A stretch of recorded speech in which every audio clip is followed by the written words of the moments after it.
The season is over for the Louisville men's basketball team. So with that being said, on today's episode of the Locked On Louisville podcast, we're talking about what needs to happen for the Cardinals this offseason. We'll also talk about who stays and who goes, and then we'll also talk about Ellis being completely left off of the All-ACC teams. Let's get right on into the show. You are Locked On Louisville, your daily podcast on the Louisville Cardinals. Part of the Locked On Podcast Network, your team every day.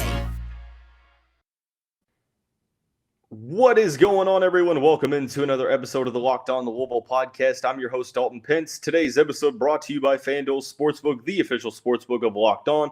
Make every moment more. Visit FanDuel.com/LockedOn today to get started. As always, I want to thank you all for making us your first listen of the day. Just a reminder that the Locked On Louisville podcast is free on all streaming services 5 days a week, your team every day. The season is over for the Louisville men's basketball team, so now all eyes are on the offseason. We're going to begin by discussing what needs to happen for the Cardinals ahead of the 2023-24 campaign.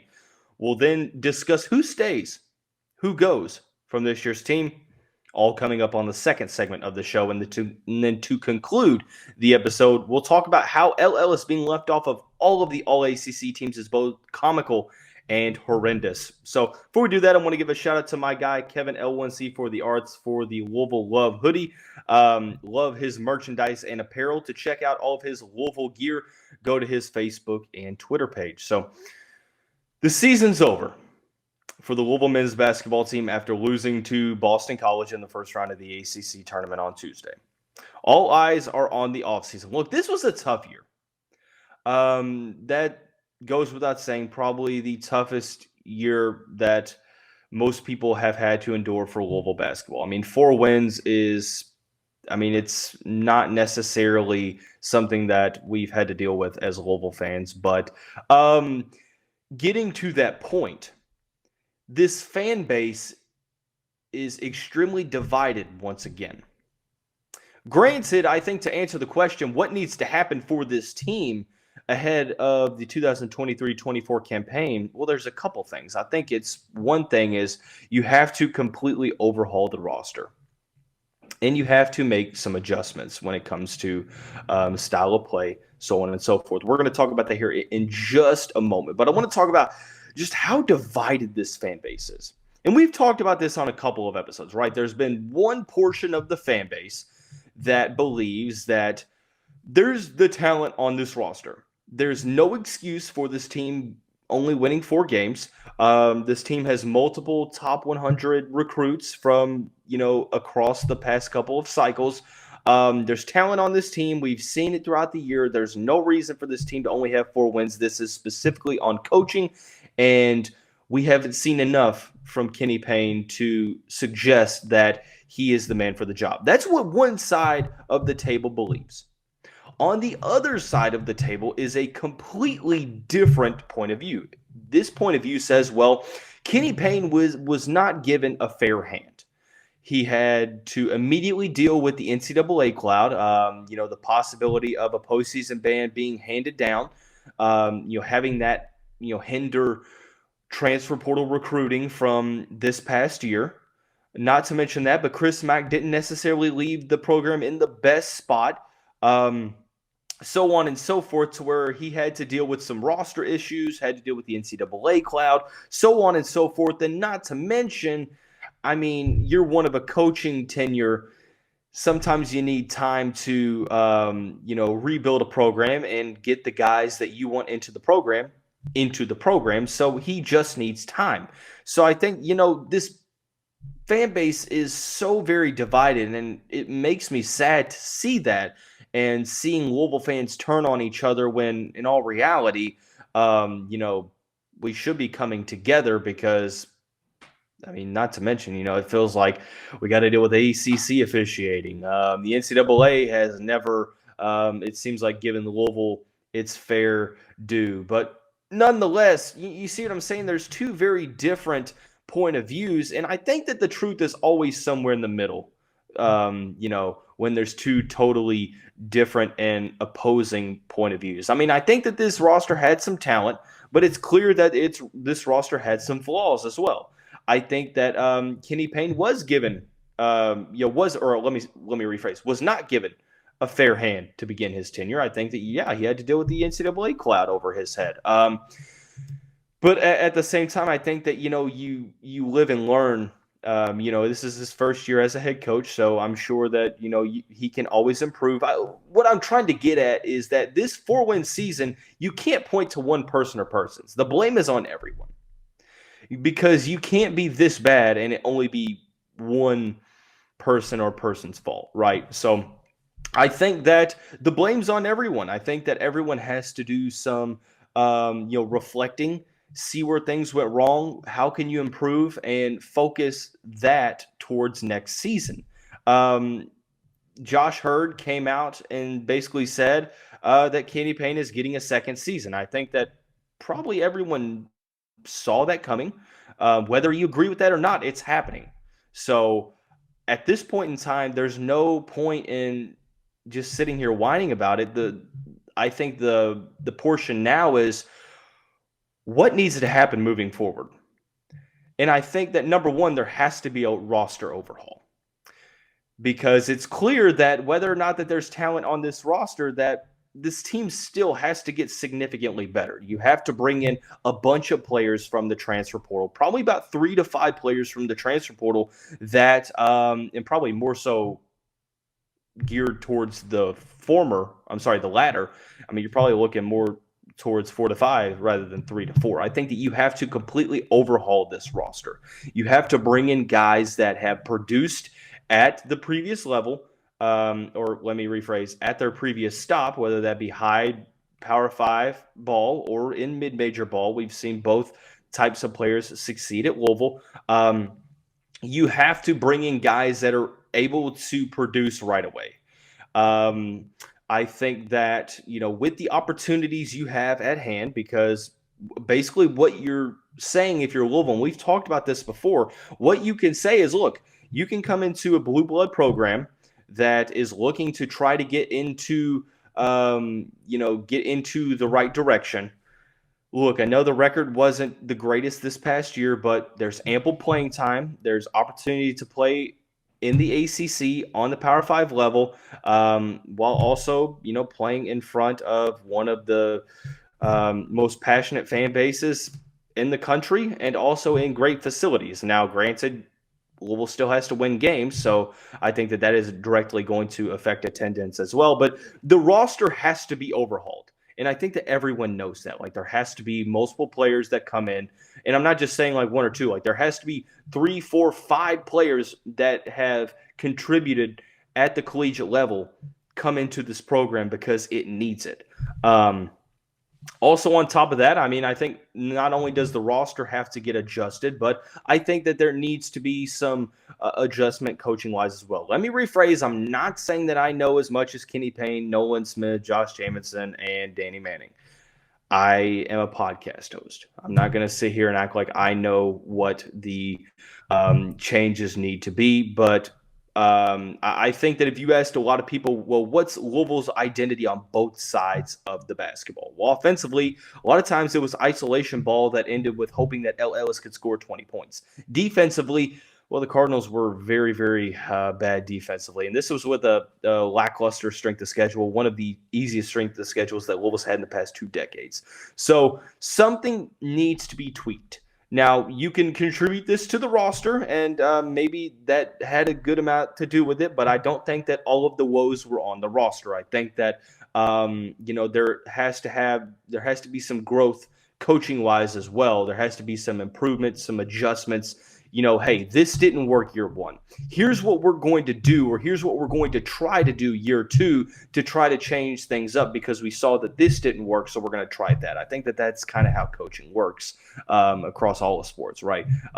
So maybe that becomes easier with a better roster, and hopefully that's the case. But I think that, to summarize, the offseason needs to reflect significant change from this roster. Like, there has to be a roster overhaul, because I think everyone's at fault. I think that from top to bottom, I think that the coaching staff, the players, everyone has to be at fault for 28, 29 season, whatever or I'm not sure what the record was, just 4 wins. But regardless, I think that we're in a situation to where there has to be a major change in talent. There has to be some adjustments coaching. So year two, we're able to, hopefully begin to muster up some momentum early on. I think that, and we're going to talk about here in just a second, the players that could possibly come back, players that would possibly go, so on and so forth. But in the offseason, look, I'm not saying that they have to go out and get 5 All-Americans, but we've seen teams like Kansas State, like Arkansas, so on and so forth, be able to address the portal and get 4 to 5, 6 players from the portal that can contribute right away and allow your team to compete for the tournament next year, which is what I believe that the Louisville Cardinals should be doing. So heading into the second segment, we're going to talk about who stays and who goes from this year's team. We'll do that here in just a second after we talk about our friends and the title sponsor of the show, FanDuel Sportsbook. So we're over the midway point of the NBA season, and now is the perfect time to download FanDuel, America's #1 sportsbook, because new customers get a no-sweat first bet up to $1,000. That's bonus bets back if your first bet does not win. I've mentioned time and time again, I'm not necessarily proud of it, but I will always wear my Rockets attire. I'm a huge Houston Rockets fan. We're the worst team in the league, 3rd year in a row. But I like to see what the bets are for the Rockets. I like to see what the money line is. I like to see what the player props for Jae'Lyn Green and Jabari Smith are, so on and so forth. Then they have very, very specific bets that are very neat as well. Don't miss the chance to get your no-sweat first bet up to $1,000 in bonus bets when you go FanDuel.com/lockedon. That's FanDuel.com/lockedon to learn more. Make every moment more with FanDuel, an official sports betting partner of the NBA. Hey, Cardinal fans, thanks again for making Locked On Louisville your first listen every day. Make sure you check out our brand new podcast, Locked On College Basketball. Everything you need to know about college basketball all in one place, plus hear from big-name experts, insiders, coaches, and players. Locked On College Basketball, available on YouTube and wherever you get your podcasts. Heading on into the second segment, discussing who is staying or who may stay and who may go. Obviously, at this point, it's all guesses. I don't really have any inside information. There's a couple of names that, when talking about who could possibly be staying, there's a couple names that always get brought up. Those names are Traynor, Brandon Huntley-Hatfield, Emmanuel Okorafor, and I think the last name changes here and there. Some people say Kamari Lands, some people say Mike James, but it's up in the air at this point, right? There still are some questions and curiosities regardless of who, is possibly going to stay, possibly going to go. So let's break it down. I think that you're probably looking at about 4 players coming back. 5 if Ellis comes back. I think Emmanuel Okorafor coming late into the season, playing a couple of games. Okorafor played 5 games, averaged 4.5 points a game, played 15 minutes per contest. I think that he's a player that is going to come back. Outside of that, I could see a player like Brandon Huntley-Hatfield coming back as well. Huntley-Hatfield had 7 points, 5 rebounds per contest, played in 24 games, had some injury issues in the ACC play, but still averaged about 26 minutes per game. I think that Brandon Huntley-Hatfield and Emmanuel Okorafor are probably the 2 players that I would probably feel most comfortable saying that they're both going to be back. Possible that Huntley-Hatfield may look to try to go pro. I'm not sure how eligibility would work with him if he were to transfer out again, whether or not he would have to sit out. But with the way waivers are being granted, you would probably think that he would get ruled immediately eligible. But I think that Brandon Huntley-Hatfield is going to be back. So that leaves a couple more spots. I think that the players that are probably right in line for that would be Mike James, Traynor, Kamari Lands, and possibly Jae'Lyn Withers. I think that those are the 4 that are probably more likely to come back than the others. So I think you take 2 of those 4. So a lot of people think Traynor could be back. Most people think, he's going to be back, or he definitely could be back. I think that Traynor is one that a lot of Louisville fans would look at and say, that's the one I want back the most because of what he was able to do at the back end of the season. And I would agree. I think that J.J. Traynor could definitely see some growth, next season for Louisville, having a veteran wing that can play both ways, both, a 3-and-D guy that can take it to the rim. I think that J.J. Traynor, Mike James, Kamari Lands, Jae'Lyn Withers are the 4 that you're looking at and thinking, well, I could see all of them coming back, but I could also see 2 of them coming back. Look, I think that to have a complete roster overhaul, not all of these players are going to come back. And I think that that's something that we need to understand, is that to have an overhaul, you have to have the spots. So to look at how many spots you have, to sum up the recruiting right now, to sum up where the spots are, you have Karan Davis, Caleb Glenn, Curtis Williams Jr., let's say Emmanuel Okorafor. Let's say 4 players come back. So you have whoever of the 4, and Davis, Williams, Glenn, that's 7. Let's also add a guy like Dennis Evans into the mix, which people think are going to commit to Louisville. He's on an official visit to Louisville this weekend. That's 8. At that point, you have 5 open spots to work with. And if Ellis comes back, you have 4. I think that that's right. I mean, I think that that's where we're at in terms of the recruiting at the moment, if I'm not mistaken. I feel like I'm forgetting a name. I might not be, but I feel like for some reason I am completely forgetting a name as we speak. But at this point in time, looking at it now, it looks like, okay, so 2 have signed their letter of intent, and then Karan Davis. So you have 3 incoming recruits. You have, let's say, 4 starters, maybe 5 if Ellis comes back. That leaves 7 to 8 spots that are accounted for.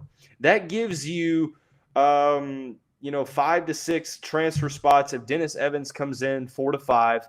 And then there's been rumored of Churchill Abass, possibly Sky Clark. So you have, let's say 4 to 6 spots to work with theoretically, depending on who comes back.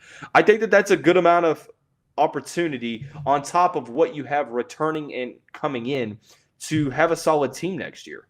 So I think that, you're going to see players like Devin Ree, like Hersey Miller, Fabio Basili. Well, I could actually see Hersey Miller coming back. I'm not sure if I think he was awarded rewarded a scholarship.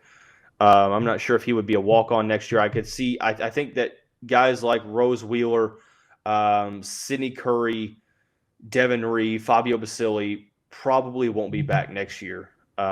Granted, you never know. This is all just kind of guessing at this point.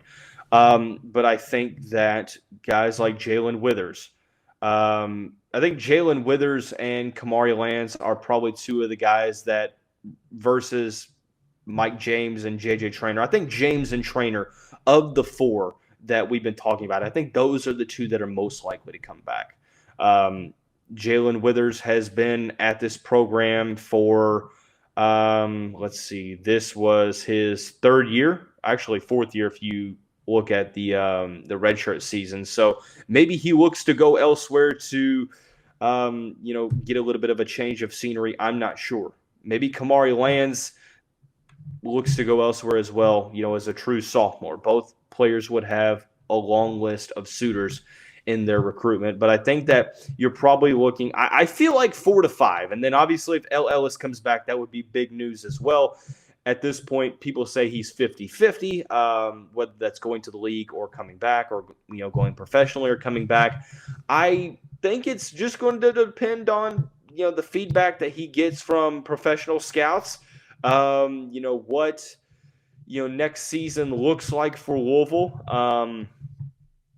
I really think it's 50-50. I think El loves to hear Louisville, but I think at the end of the day, he's going to have to make the decision that's best for himself. So we'll see, but I obviously think that would be big news if the Cardinals were able to get El back for a 5th year. So, like I said, I think who stays, who goes. I think you're going to have Okorafor, Traynor, 2 of Withers, Lands, and James, and then I think that the others are going to look to go elsewhere. So We aren't done talking about this current season. I know that the year is over, but I would be remiss if I did not discuss Ellis being completely left off of the All-ACC teams. It's comical and horrendous. We'll talk about it in here in just a second. I want to thank you all again for making Locked On Louisville your first listen of the day. Just a reminder, the Locked On Louisville podcast is free on all streaming services 5 days a week. Your team every day. I knew, or I had a feeling, that Ellis was not going to make the All-ACC first team because of players that are on more successful teams that have more recognition than Ellis. What I did not know was that the ACC was going to completely leave him off of the All-ACC teams.